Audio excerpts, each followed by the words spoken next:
நம்மை சந்திப்பதற்காக புறப்பட்டு வந்து கொண்டிருக்கிறார்கள்.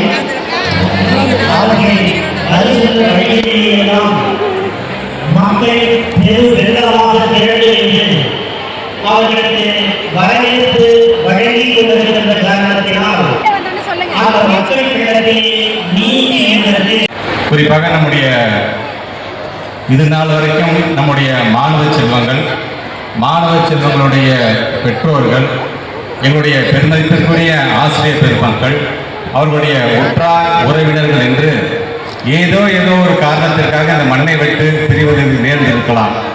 அந்த அனைத்து பிரிந்த உயிர்களையும் என்னுடைய இதயத்தில் ஏந்தி என்னுடைய உரையை ஒரு வேண்டுகோளாக தொடங்க நான் கடமைப்பட்டிருக்கின்றேன். வேண்டுகோள் என்பது வேறு ஒன்றுமல்ல, ஒரு பள்ளி கல்வித்துறை அமைச்சராக மார்ச் 1ஆம் தேதியிலிருந்து அடுத்த கல்வியாண்டிற்கான அட்மிஷனை நாங்கள் ஆரம்பிக்கிறோம்.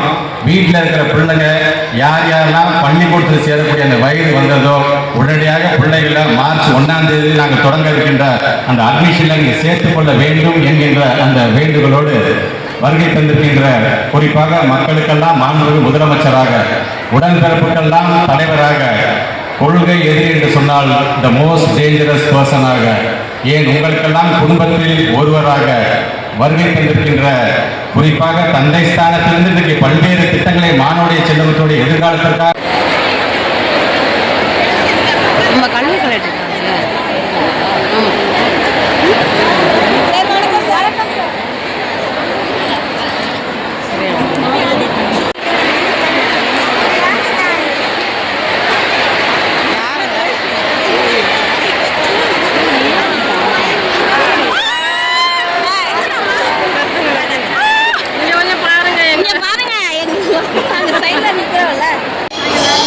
நம்மை சந்திப்பதற்காக புறப்பட்டு வந்து கொண்டிருக்கிறார்கள்.